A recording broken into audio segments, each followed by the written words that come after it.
जय हिंद साथियों, the student life academy में आपका स्वागत है। मैं परवेज आलम। दोस्तों, जैसे कि आप सभी जानते हैं कि यूपी पीसीएस ने अपना नोटिफिकेशन जारी कर दिया है और इसमें भी दो बड़े नए बदलाव देखने को मिल रहे हैं कि उसमें क्या बदलाव हुआ है। तो मैं आपको इस बदलाव के बारे में बताने जा रहा हूं और जिसका एग्जाम का पैटर्न होता है वो किस किस तरीके से है और न्यू सिलेबस क्या है, इसके बारे में भी जानकारी आपको दी जाएगी। और अभी जो हाल ही में नोटिफिकेशन आया है आप सभी देख रहे हैं और यहाँ पर भी आप देख सकते हैं कि नोटिफिकेशन आपको दिख रहा है। तो ये जो एग्जाम होता है यूपी पीसीएस का, ये किस तरीके से होता है और किस किस तरीके से कंडक्ट कराया जाता है और ये पहले क्या पैटर्न था इसका और अब क्या पैटर्न कर दिया गया है। तो आज हम इसी के बारे में बात करेंगे कि हमें पैटर्न का पता होना चाहिए कि हम किसी भी एग्जाम की प्रिपरेशन करें। और आज से ही आप इस फॉर्म को अप्लाई कर सकते हैं, क्योंकि कल इसका नोटिफिकेशन आया था। तो उसमें कहा गया था कि आपको एक शॉर्ट नोटिफिकेशन दिया था, उसमें बताया गया था कि आपको एक दिन बाद अपडेट मिलेगी और उस अपडेट के आधार पर ही आप फॉर्म को अप्लाई कर सकते हैं। तो वो आपको जो नोटिफिकेशन है वो जाकर यूपीपीसीएस की साइट पर जाकर आप देख सकते हैं, वहां से जाके आप रीड कर सकते हैं कि इसमें क्या बदलाव हुआ और क्या नहीं है। सबसे पहला बदलाव तो यही है कि इसका ऑप्शनल खत्म कर दिया है। जैसे कि यूपीपीसीएस में, यूपीएससी में एक ऑप्शनल होता था, जैसे मान लो हिस्ट्री हो, पॉलिटी हो, ज्योग्राफी हो, इस तरीके से एक ऑप्शनल रखा जाता था। उस वहाँ पर जो यूपीएससी की अगर बात करी जाए तो वहाँ पर 500 नंबर का होता था ऑप्शनल। यहाँ पर जो अगर पीसीएस की बात करी जाए तो पीसीएस में 400 नंबर का ऑप्शनल होता था। लेकिन अब ऑप्शनल खत्म कर दिया गया है पीसीएस के द्वारा, पीसीएस आयोग के द्वारा ऑप्शनल खत्म कर दिया गया है। और जब खत्म कर दिया गया है तो जोड़ा क्या गया है, इसे तो जानना है। तो यहाँ पर सबसे पहले हम इस एग्जाम को समझते हैं कि एग्जाम किस किस तरीके से लिया जाता है। आप सभी जानते हैं कि इस एग्जाम को 3 तरीके से लिया जाता है। पहला जो होता है वो आपका प्री होता है, सेकंड जो होता है वो मेंस होता है और थर्ड जो होता है वो इंटरव्यू होता है। तो यहाँ पर 3 चरणों में ये एग्जाम लिया जाता है। और ये किस किस तरीके से लिया जाता है आप समझ में आ गया होगा आपकी। एक पीटी, मैं कहता हूँ पीटी मतलब प्रीलिम्स एग्जाम होता है। इसमें 2 पेपर होते हैं, एक ये वाला और एक ये, ठीक। मेंस, और मेंस में इतने सारे पेपर होते हैं और यहीं से आपकी कट ऑफ बनती है, यहीं से आपको मेरिट में आता है और यहीं से आपका सिलेक्शन होता है। इसके बाद इंटरव्यू, इंटरव्यू बहुत बड़ी भूमिका निभाता है आपको सिलेक्शन दिलाने में। तो सबसे पहले हम बात करेंगे पीटी की। पीटी मतलब प्रीलिम्स एग्जाम। प्रीलिम्स एग्जाम में होता क्या है और किस किस तरीके से होता है।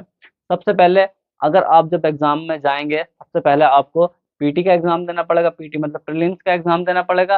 तो यहाँ पर सबसे पहला पेपर जो होगा आपका जीएस 1 का होगा, ठीक है।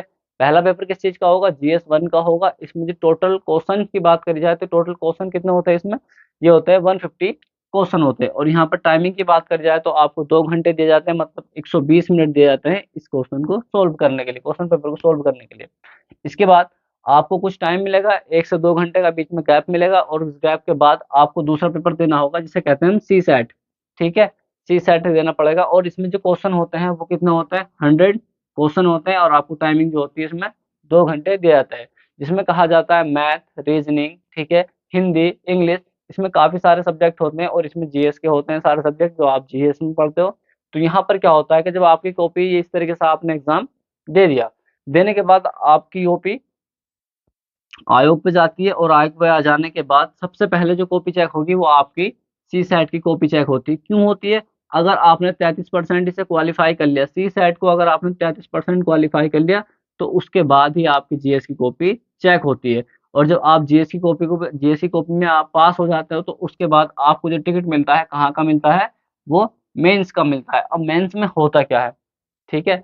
यहाँ पर जितने भी आपके जो क्वेश्चंस थे, ठीक है, जो आपके क्वेश्चंस थे उसके जो आंसर थे वो ऑब्जेक्टिव टाइप थे, ठीक है। जैसे बहुविकल्पी प्रश्न होते हैं वो यहाँ पर सब होते हैं। लेकिन अब आता है मेंस में। अब मेंस में हम जैसे आते हैं तो वहां पर सबसे पहला जो पेपर होता है हमारा, किसका होता है, हिंदी का होता है, ठीक है। हिंदी का मेंस में सबसे पहला पेपर होता है। और मेंस का एक और बात ध्यान से आप समझ लीजिए, मेंस का मतलब ये होता है कि यहाँ पर जितने भी आपके क्वेश्चन दिख रहे हैं, कितने भी आपके ये पेपर दिख रहे हैं, सब आपको लिखित लिखने होते हैं अपने हाथों से, ठीक है। यहाँ पर ऑब्जेक्टिव का कोई रूल नहीं होता है कि यहाँ पर कोई भी पेपर आपको ऐसा लग रहा है कि ऑब्जेक्टिव, यहाँ पर आपको कोई सा पेपर ऐसा लग रहा है कि ऑब्जेक्टिव है, तो वो बिल्कुल नहीं है। यहाँ पर सारा जो है मेंस का मतलब मुख्य परीक्षा आपको लिखित में ही देना होगा। तो यहाँ पर सबसे पहले हिंदी पूछी जाती है और हिंदी में कितने नंबर की, 150 नंबर की यहाँ पर पूछी जाती है, 150 नंबर की आपकी हिंदी। इसके बाद सेकंड पेपर जो होगा आपका, सेकंड पेपर आपका एसए का होता है। और एसए भी जो पूछा जाता है, यहाँ पर 3 तरीके से लिखे जाते हैं, ऐसे 3 प्रकार में लिखे जाते हैं, ठीक है। 750 वर्ड, 700 वर्ड, 700 वर्ड, इस तरीके से लिखे जाते हैं। तो यहाँ पर जो एस है आपका वो भी 150 नंबर का है। इसके बाद अब जो आती है बात जीएस की, ठीक है। जीएस 1, जीएस 1, 2, 3 और 4, ठीक है। जीएस 1 2 3 4 का सिलेबस सब कुछ सेम है, ठीक है ना।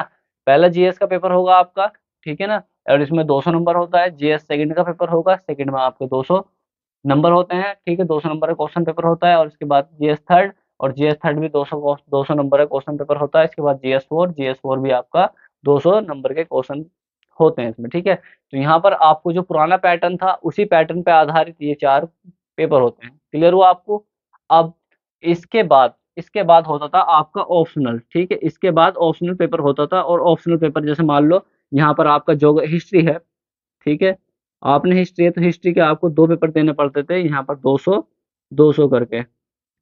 लेकिन अब क्या कर दिया गया है कि ऑप्शनल को हटा दिया गया है, ऑप्शनल को हटा दिया गया है। तो आप यहाँ पर करा क्या गया है, तो यहाँ पर 2 पेपर को और जोड़ा गया है, 2 पेपर को और जोड़ा गया था, सेम इसी की तरह 2 पेपर को और जोड़ा गया। वो किस तरीके से, यहाँ पर हमें पहले कोई अपने इच्छा अनुसार एक सब्जेक्ट रख सकते थे, लेकिन अब आयोग ने ऐसा सिस्टम खत्म कर दिया है। और यहाँ पर जो किया गया है, ये जीएस 5 को जोड़ा गया है और जीएस 6 को जोड़ा गया है। ये भी 200 नंबर का है और ये भी 200 नंबर का है। अब इसमें क्या होगा, इसमें जो पढ़ना होगा जीएस 1 में और जीएस 5 में और जीएस 6 में, जीएस 6 में आपको और 5 में क्या पढ़ना होगा, यहाँ पर यूपी स्पेशल पढ़ना पड़ेगा, ठीक है। यूपी स्पेशल पढ़ना पड़ेगा आपको यहाँ पर पढ़ने के लिए, ठीक है। इन एग्जाम को भी क्वालिफाई करने के लिए, इन पेपर को भी क्वालिफाई करने के लिए आपको यहाँ पर क्या करना होगा, यहाँ पर यूपी स्पेशल पढ़ना होगा।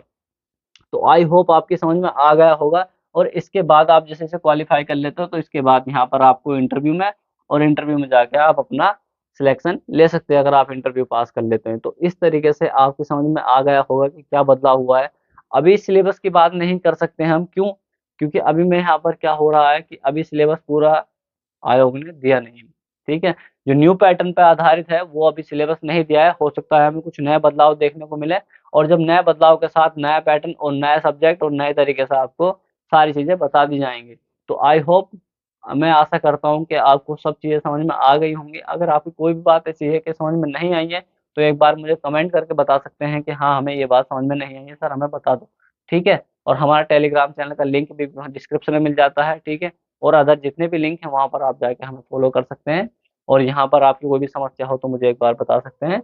बस यहाँ पर इतनी सी बात बतानी थी आपको कि ऑप्शनल हटा दिया गया है, और जो बच्चे तैयारी कर रहे हैं उन सबको पता है।